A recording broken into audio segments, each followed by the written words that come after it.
The topper will cut off the top and the tree will be rigged with cables and pulleys.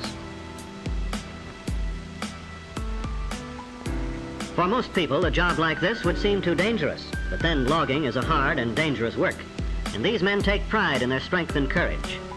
They are the men who fell the trees and get the logs out of the woods so that we may have lumber, for houses, for furniture, for the 1,000 uses of wood. And all in his day's work, over goes the top of this tree. The job of logging is well underway. Donkey engines are brought up to lift the big logs, haul them around and place them on railroad cars. Heavy cables and huge pulleys are needed to lift logs weighing up to 50 tons. The actual felling of a tree begins with the making of a scaffold for the axemen to stand on as they work. Then they begin their cutting their way into trees that may be as old as our civilization.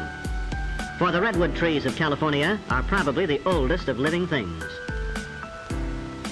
The redwoods that grow along the coast live to be 2,000 years old.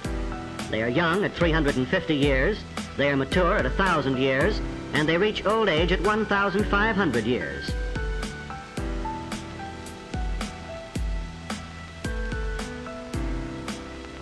All of the world's history since Christ was born could have occurred during the life of perhaps one of these redwoods.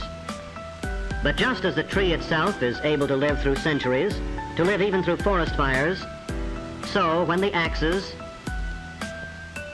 the wedges, and the saws bring it down, the lumber will last for many, many years. That is why it is very valuable as lumber. Insects and fungi do not hurt it, and it actually resists fire. So the saws keep working and the axemen bring the tree down, figuring the fall carefully so as not to hit other trees and splinter the wood. When the cutting is finished, the men get away fast from the base of the tree as it falls, for sometimes trees twist or fall in a way not expected.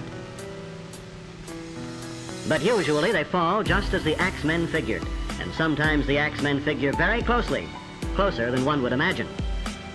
So down they come, some of the world's oldest, biggest, and tallest trees. Trees that grow over 350 feet high. Trees that may be over 20 feet thick at the base. Trees that are so big that more than 20 houses can be made from just one tree. But don't think these giants are being completely destroyed. Many of the oldest and the biggest of the redwoods are being saved. Parks with thousands of acres of redwoods are set aside for our enjoyment.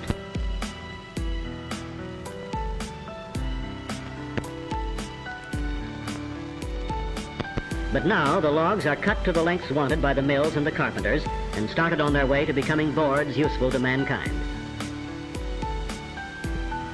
But the journey is not quick, simple, or easy. The logs must be snaked out by big tractors and loaded onto heavy trucks, or dragged by the tractors out to the edge of the clearing where they can be picked up and carried overhead toward the railroad. The logs look small as they swing easily through the air. Notice the big tongs like ice tongs that are used in lifting and moving the logs, and the booms that swing the logs onto the flat cars. But with the arrival of the logs at the railroad, a second part of the log's journey to the mill has begun. Trees that were living and growing a few days before are now on their way to be sawed